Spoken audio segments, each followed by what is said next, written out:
जी अस्सलाम वालेकुम व्यूअर्स। आज हम मैदे के मसाइल पे बात करेंगे, जिसमें हमारा सबसे पहला टॉपिक आएगा भूख का कम लगना या बिल्कुल ही नहीं लगना या दिल नहीं करता किसी चीज़ को खाने के लिए। तो ये अक्सर उन लोगों में आता है जो गर्म मिजाज लोग होते हैं या ज़्यादातर जो गर्म चीज़ें इस्तेमाल करते हैं, तली हुई चीज़ों का इस्तेमाल करना, समोसे पकौड़े वगैरह या चिकन का ज़्यादा इस्तेमाल करते हैं या फ़ास्ट फूड का ज़्यादा इस्तेमाल करते हैं।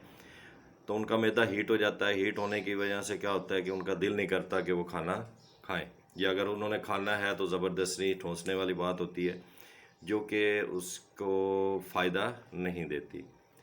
तो इस चीज़ से छुटकारा हासिल करने के लिए, अपने मैदे को सेट करने के लिए और भूख को करने के लिए मैं एक छोटा सा आपको नुस्खा बताता हूँ।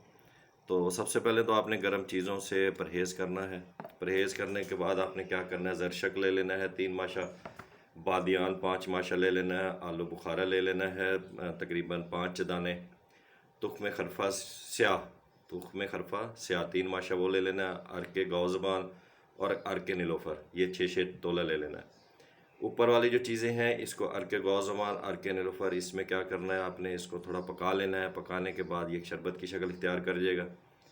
जब ये शरबत की शक्ल इख्तियार कर लिया तो इसको आप अपने पास तैयार कर लें और इसको क्या करें, सुबह दोपहर शाम 1 से 2 चम्मच इस्तेमाल करें। इंशाल्लाह आपका मैदा जो है ना वो गर्मी उसकी ख़त्म हो जाएगी और भूख लगना शुरू हो जाएगी।